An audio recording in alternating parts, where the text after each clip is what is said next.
Two desperate sisters turned to mail-order husbands as their last glimmer of hope to save the ranch. But when the men arrived, the dark secrets they carried turned everything into a life-or-death trial of trust, love, and the choice to stay or to walk away. The Montana Territory in 1884 stretched out like a promise, half-kept its wide plains and stubborn hills, offering more challenge than comfort. Ember Ridge, a modest ranch nestled where the land dipped between red-tinted bluffs and brittle grass, wasn't much to look at. The soil cracked underfoot, the wind carried dust, and the sky seemed to hoard its rain. But to Willa and Josie Alderwood, it was home, the only thing left after their father's heart gave out 3 winters back. His grave, marked by a weathered cross, sat behind the barn, watching over a place that demanded everything and gave little in return. Willa, the elder at 28, had hands calloused from years of swinging axes and pulling fence wire. Her dark hair, always braided tight, framed a face carved by sun and sorrow. She'd taken on the ranch alone since their father's passing, her will as unyielding as the rocky ground she worked. "We don't need help," she'd say, her voice low, like she was convincing herself as much as anyone else. "Just more daylight." But daylight was scarce, and the nights grew longer, heavier, as if the stars themselves were turning their backs. Josie, 5 years younger, carried a different kind of strength. Her laugh could still cut through the quiet, though it came less often now. Her auburn curls caught the sun when she worked the garden, coaxing sparse vegetables from soil that fought her every effort. She was the dreamer, the one who'd hum old hymns while mending socks or stirring thin stew. But even Josie's light flickered when the weight of debt pressed harder. The bank's letters, tucked in a tin under the floorboards, spoke of deadlines and foreclosures. They'd sold the wagon first, then their mother's silver locket. The herd dwindled to a dozen bony cattle, and the roof sagged with every storm, leaking despair into the buckets below. One evening, as a cold wind rattled the windows, Josie sat at the kitchen table, her fingers tracing the edges of a tattered newspaper. The fire in the hearth was down to embers, casting long shadows across the room. "We can't patch forever, Willa," she said, her voice soft but steady. "We're running out of rope and luck." Willa, mending a harness by lamplight, didn't look up. "We'll manage. Always have. Managing ain't living," Josie replied, her eyes on the paper. "You thinking what I'm thinking?" "I doubt it," Willa muttered, setting the harness aside. Her brow furrowed, a sign she was bracing for something she wouldn't like. Josie slid the newspaper across the table. An advertisement circled in pencil stared up at them. "Western men seek marriage and honest work. Capable, discreet, ready to travel. Letters welcome. Mail-order husbands," Josie said, her voice caught between a laugh and a prayer. They'd work the land, share the load. Maybe stay. Willa's jaw tightened. "You can't be serious." "Strangers. Here. We need hands, Willa. Strong ones. Reliable ones." Josie leaned forward, her hands clasped tight. "We ain't looking for love. Just someone to keep this place from slipping away." Willa stared at the ad, her heart wrestling with pride and practicality. She'd fought for Ember Ridge alone, poured her sweat into its dirt, but the truth was plain as the cracks in the walls. They couldn't hold on much longer. "This ain't a fairy tale," she said finally. "Men like that, they come with their own troubles." Maybe Josie admitted, her eyes steady. "But troubles we know are killing us. Maybe theirs are ones we can carry." The room fell quiet save for the wind's low moan outside. Willa's hands stilled her pride, bending under the weight of their reality. Some choices came from love, others from desperation. And at Ember Ridge, the line between the two was fading fast. They didn't speak again that night, but by morning 2 pens sat on the table, ink bottles open, and a decision made. Josie wrote first, her handwriting, graceful but hesitant, like she was stepping into a river without knowing its depth. "Dear stranger," she began, "this land is rough, and we don't offer much but work, weather, and loyalty. If you can handle all 3, maybe we'll have something worth sharing."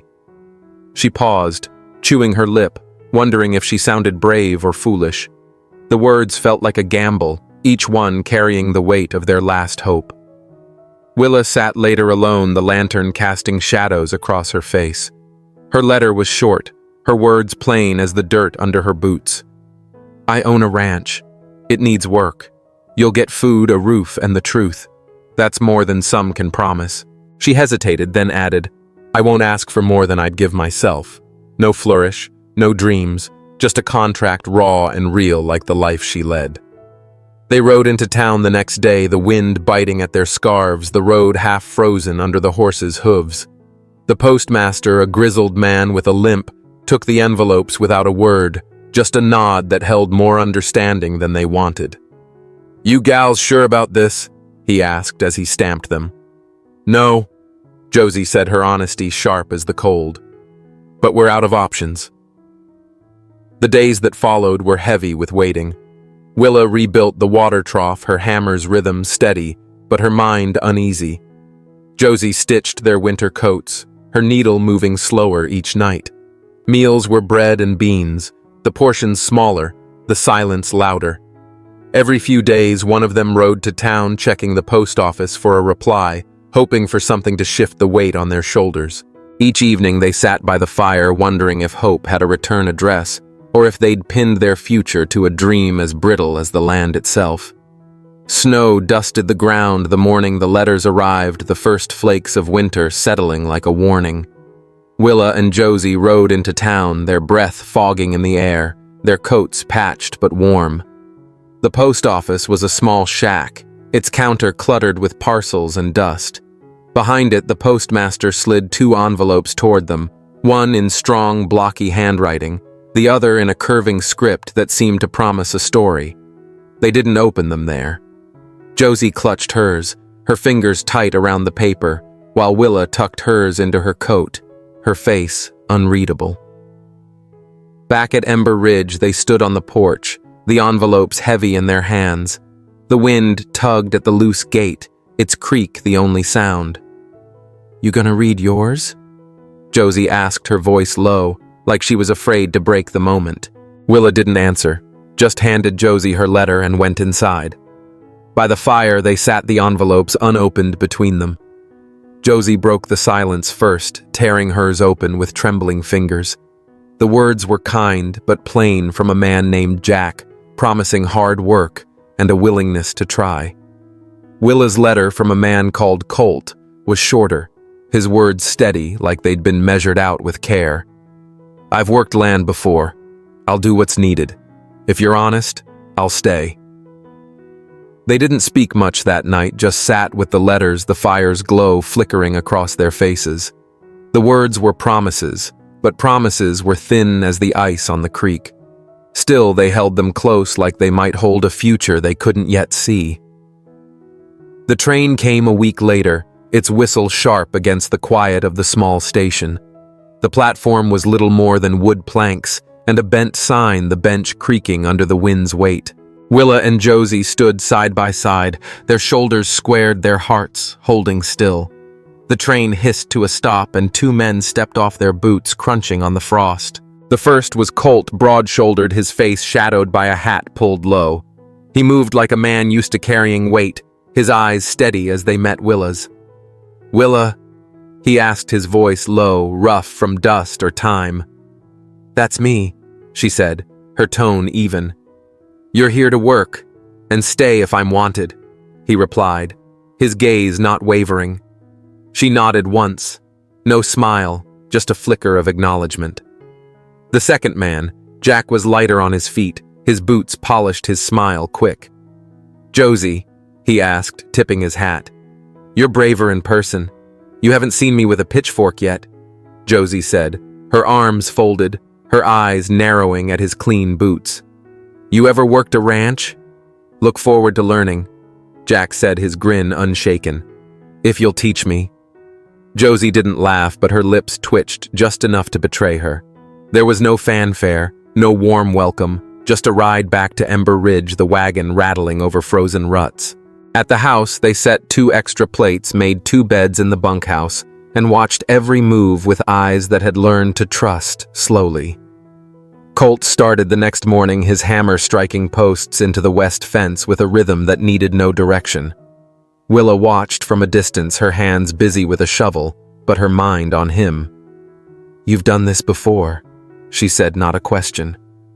"Fences don't care who builds them," Colt replied, his voice steady. "Just whether they hold." She handed him another post, her silence a test he seemed to pass. Jack, meanwhile, tackled the water trough, his hands red from the cold, his boots slipping on the ice.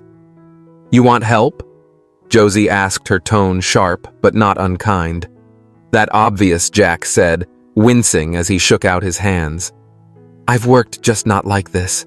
You'd better learn fast," she said, turning back to her own chores. "This place don't wait." The days settled into a cautious rhythm. Colt worked without complaint, his hands sure, his words few. Jack tried hard, his laughter loud but his skills raw, his boots still too clean for Josie's liking. The house felt fuller, but not warmer, not yet. Willa and Josie watched, their hearts guarded, their eyes sharp. Ember Ridge didn't need fairy tales or sweet words. It needed men who'd stay, who'd prove their worth in the dirt and the cold. Trust was a slow-growing thing, like the sparse grass pushing through the frost. Colt's quiet strength was a start, but Willa's gaze lingered on the way he kept his past tucked away like a shadow he didn't want seen. Jack's charm was easy, but Josie sensed a restlessness in him, a story he hadn't told. They weren't looking for love, not yet, maybe not ever. But they needed hands that wouldn't let go, hearts that wouldn't break under the weight of a place like Ember Ridge. And so they waited, watching as the snow fell heavier, and the days grew shorter, testing whether these strangers could become something more. The snow fell steady now, not a blizzard, but a quiet weight settling into the cracks of Ember Ridge, like it meant to stay. The days were short, the light thin, and the air carried a chill that sank into the bones. Willa and Josie moved through their chores with the rhythm of survival, their breaths fogging in the cold, their hands raw from work that never seemed to end. The ranch, stubborn as it was, held on, and so did they, though the weight of debt and doubt pressed harder with each passing week. Colt and Jack had been at Ember Ridge for nearly a month, their presence a change as unsettling as it was necessary.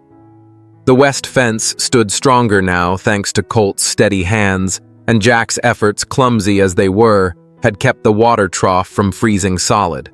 But trust was a fragile thing, and the sisters, hardened by years of loss, kept their hearts guarded, watching for signs that these men might break the promises they'd barely spoken. One morning, while sweeping out the barn, Willa's boot nudged something in the straw, a folded paper yellowed and worn, half buried under Colt's saddlebag. She bent to pick it up, her fingers brushing the rough leather of his gear, and a knot tightened in her chest. The paper wasn't hers to touch, but the ranch demanded truth, and she'd learned long ago to trust her instincts. Unfolding it, she read the words stamped in faded ink: dishonorable discharge. Charges: insubordination. Desertion in time of command. Her breath caught, not from shock, but from the cold certainty of betrayal. Colt, the quiet man who'd worked without complaint, carried a past as heavy as the secrets he'd kept. She didn't confront him right away. The paper stayed tucked in her coat, burning against her ribs as she hauled feed to the cattle. All day her eyes followed Colt, his broad shoulders bent over a broken gate, his hands steady as he drove nails into wood. He didn't talk much, never had, but now his silence felt like a wall hiding something she couldn't trust. By evening, as the sky turned gray and the wind howled low, she found him in the barn sharpening tools by lantern light. "You served," she said, her voice flat, the paper held out like a challenge. Colt's eyes flicked to it, then back to her, steady but not defiant. "I did. And left," she said, stepping closer, her heart pounding though her hands stayed still. "Deserted. That's what this says."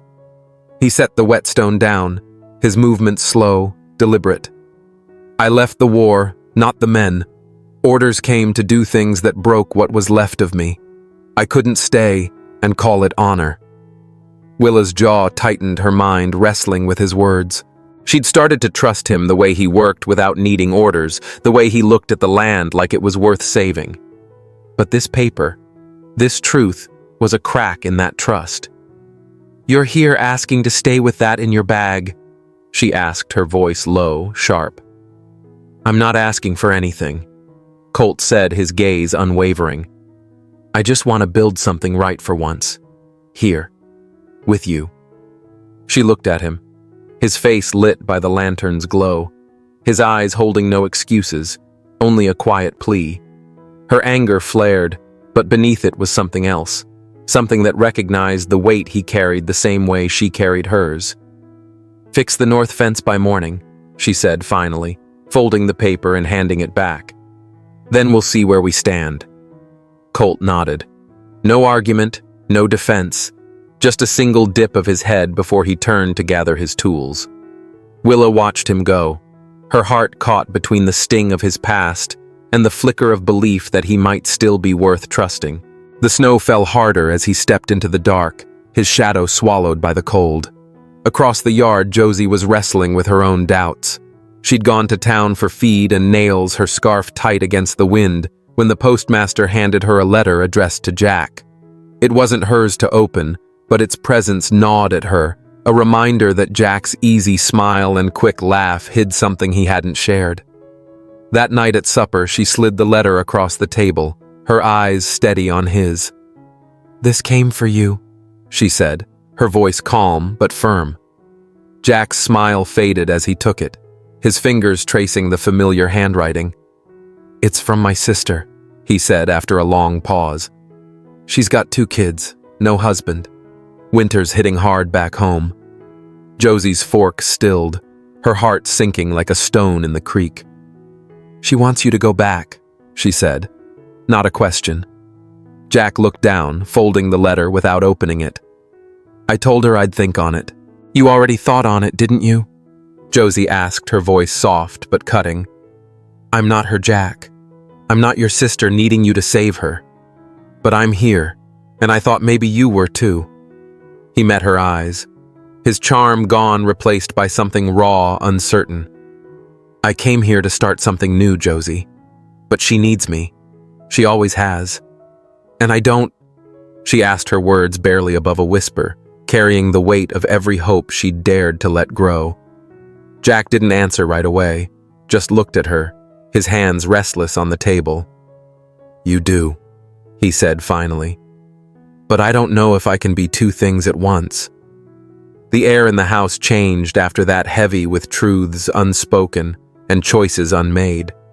Willa and Josie, hardened by years of holding on, felt the ground shift beneath them. For Willa, trust was a word she'd almost given to Colt, now tainted by his past. For Josie, it was the fear of being second to someone else's need, a fear that cut deeper than the cold.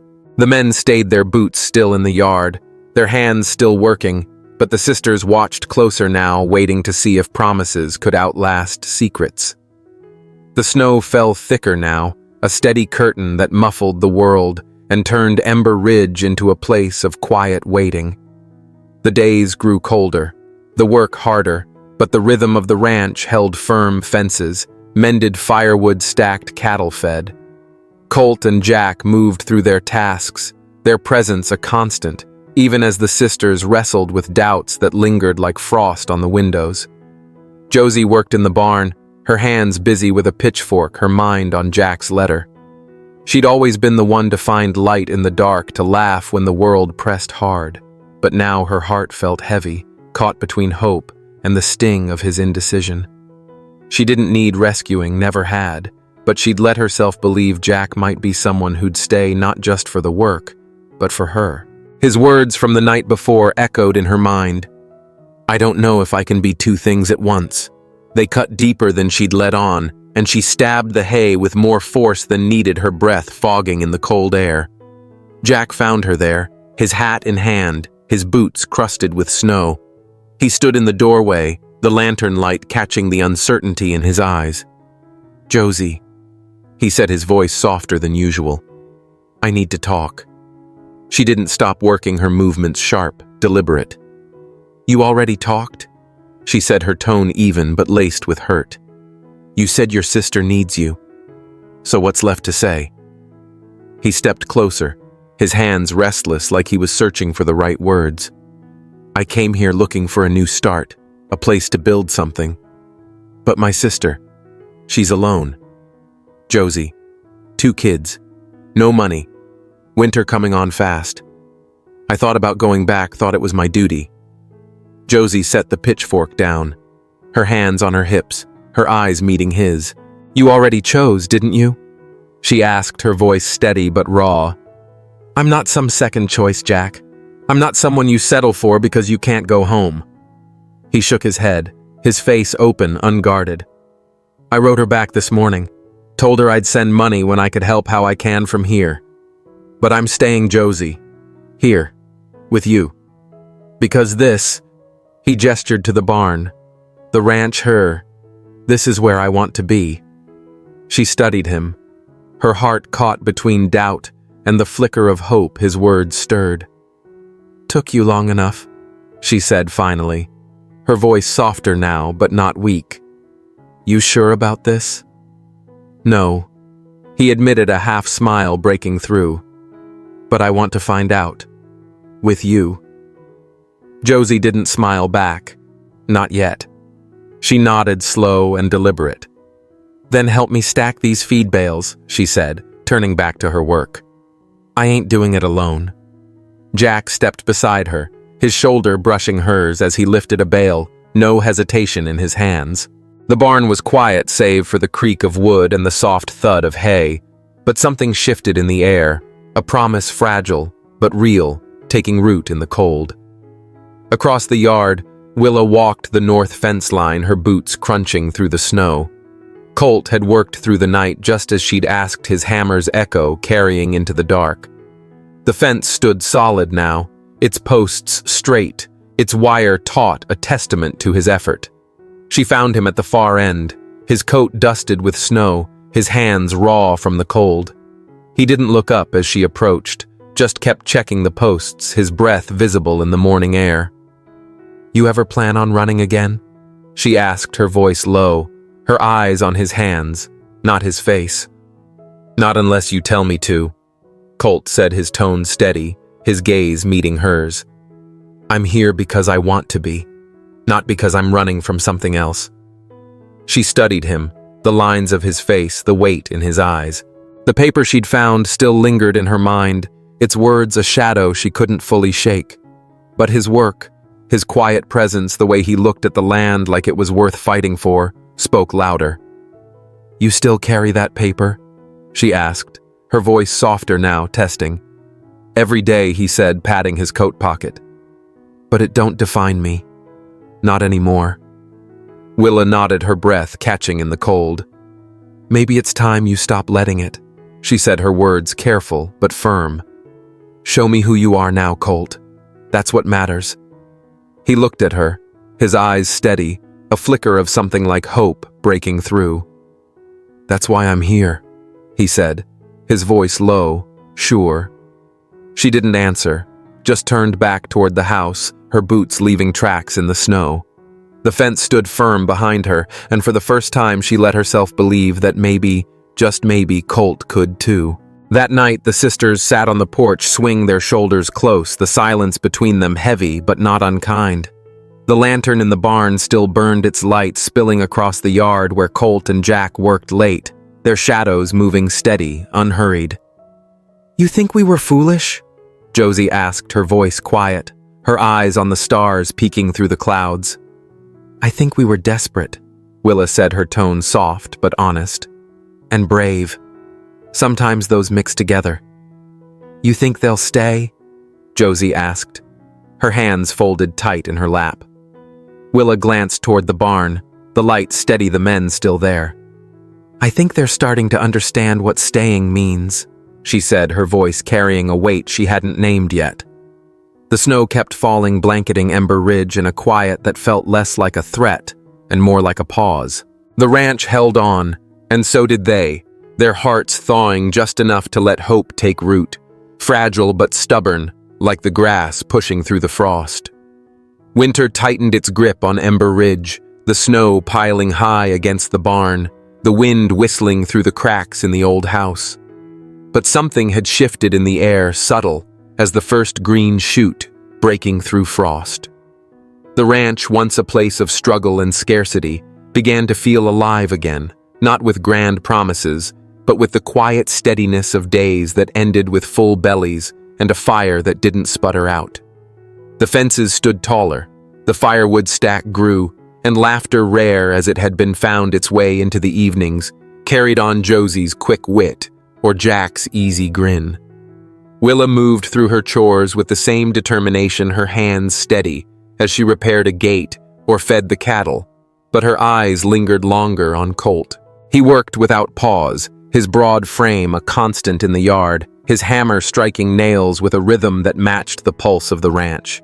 She'd begun to see him not just as a hired hand, but as a man who carried his burdens quietly, his past a shadow he didn't let define him.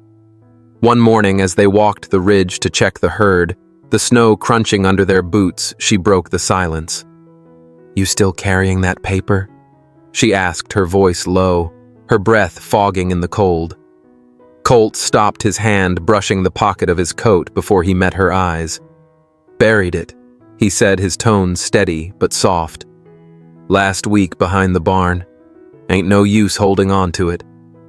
Willa looked at him, the lines of his face softened by the gray light, and something in her chest loosened like a knot untying itself. She'd spent years guarding her heart-building walls as strong as the fences she mended, but Colt's quiet honesty chipped away at them. For the first time, she let herself smile, a real smile, small but unguarded, the kind that felt like letting go of a weight she'd carried too long. "Good," she said, turning back to the path. "That's a start." He didn't answer, just fell into step beside her, his shoulder close enough to brush hers as they walked. The ridge stretched out before them, the land harsh, but holding on just like them. Neither spoke of trust or promises, but the silence between them felt different now, less like a barrier, and more like a bridge being built plank by plank. In the barn, Josie was stacking hay, her auburn curls tied back her hands quicker now that the work wasn't hers alone. Jack had changed too. His boots no longer polished, his hands calloused from weeks of learning the ranch's demands. He wasn't perfect, still slipped on the ice or fumbled with tools, but he tried, and Josie saw it. She'd stopped looking for reasons to doubt him, her heart easing into the idea that he might be more than a charming stranger. One evening, as they cleaned the supper dishes, the kitchen warm with the smell of bread and coffee, she leaned against the counter, her eyes on him. "You still looking for reasons to stay?" she asked, her tone light, but her gaze steady, searching for the truth. Jack set a plate down, his grin softer than usual, his eyes meeting hers without the usual spark of charm. "Don't need to look," he said. "Found one. Maybe two." Josie laughed, a sound that filled the room like sunlight breaking through clouds. She handed him a jar of butter, her fingers brushing his, a small gesture that carried more than words could. "Keep up then," she said, turning back to the sink, her smile lingering. "This place don't wait for slowpokes." He chuckled, stepping closer to help, and the kitchen felt fuller, warmer, like the ranch itself was starting to breathe again. Josie didn't need grand gestures or pretty words, she'd never trusted them anyway. But Jack's presence, his choice to stay, was building something real, something she could hold on to. As the days passed, Ember Ridge began to change in ways that went beyond the mended fences or the fuller pantry. Neighbors started to appear, their wagons creaking up the frozen road, their arms loaded with planks of wood, jars of preserves or patched quilts. No one said it outright, but the air hummed with purpose, a quiet understanding that something bigger was coming. The barn was swept clean, its floorboards scrubbed, its rafters strung with lanterns that glowed like promises in the dark.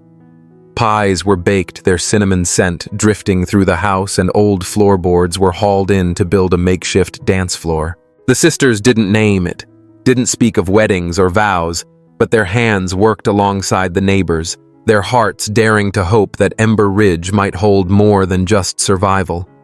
The community's presence was a reminder that the ranch wasn't alone, that its struggles and triumphs were woven into the lives of those nearby. Willa watched the neighbors work, their laughter mixing with the sound of hammers, and felt a warmth she hadn't known in years.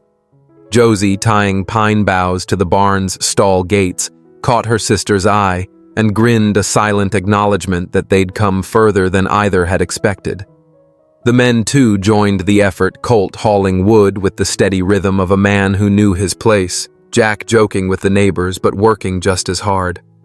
Ember Ridge wasn't just a ranch anymore. It was a home, its roots deepening with every shared task, every quiet moment that promised something lasting. The barn glowed under the light of oil lanterns, their golden warmth pushing back the winter's chill. The scent of fresh-cut wood mingled with the sweet spice of cinnamon pies and the sharp bite of cold air slipping through the cracks. Ember Ridge had never looked so alive, its rough walls softened by patchwork quilts hung like banners, its rafters glittering with tiny icicles that caught the light. Neighbors filled the space, their coats and shawls bundled tight, their faces warmed by smiles and the promise of something good. A circuit rider preacher, tall and kind-eyed, stood at the front, his Bible tucked into a satchel worn thin by years of dusty trails.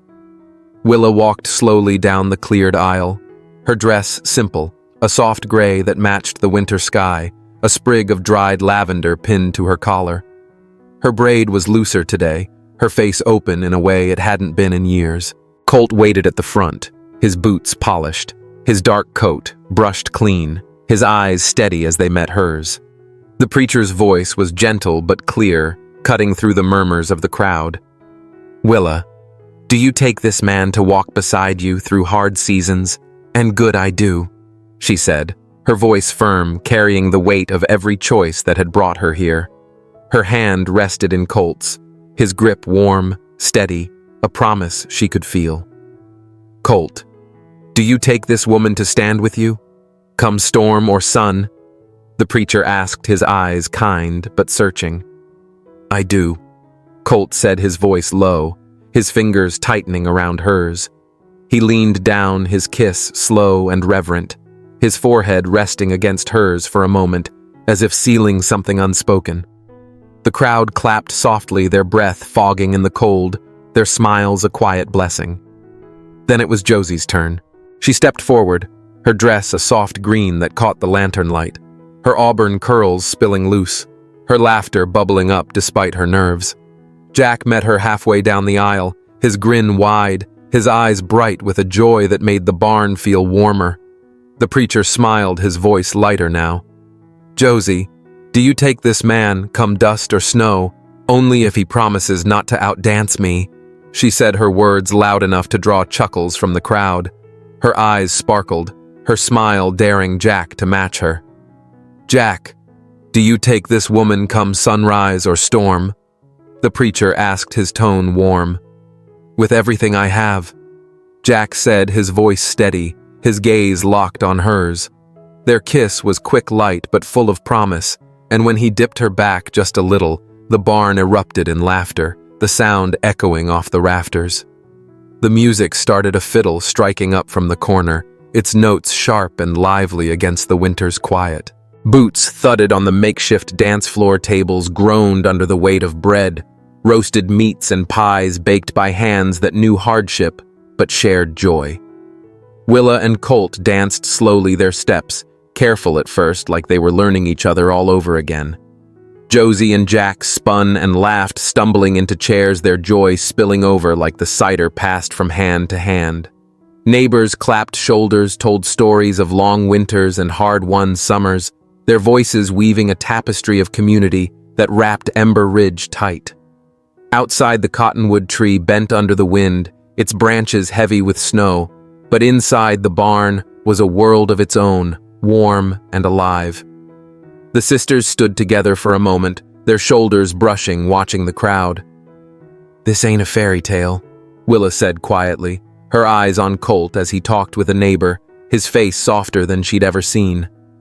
"No," Josie agreed, her hand resting on Jack's arm as he laughed nearby. But it's ours. The night stretched on the music and laughter carrying into the dark. Ember Ridge stood stronger than ever, its fences firm, its hearth warm, its people bound by promises, built not on dreams, but on choices, plank by plank, vow by vow. No one spoke of fairy tales because they didn't need them.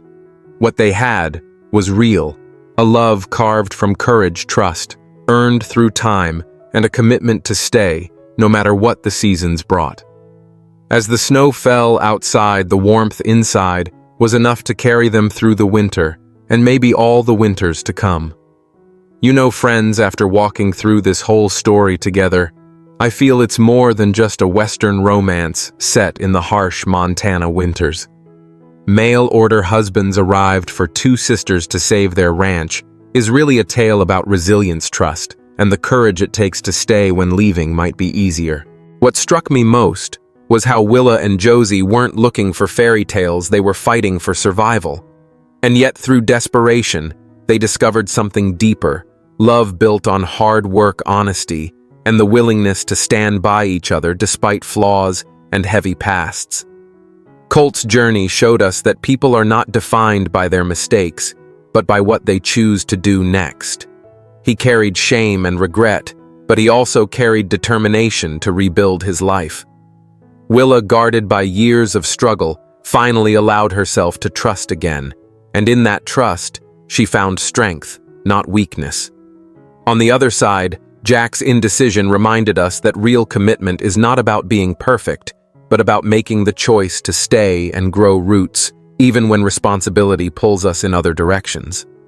Josie's courage to demand respect and not settle for being second best was inspiring in its own right. For me, the human lesson here is simple but powerful. Life isn't about fairy tales. It's about promises kept day after day. It's about showing up for the people who matter, building something real, even when the storms keep coming. And that's what makes this story so moving. It's not perfect, it's real. But hey, that's just my take. What about you?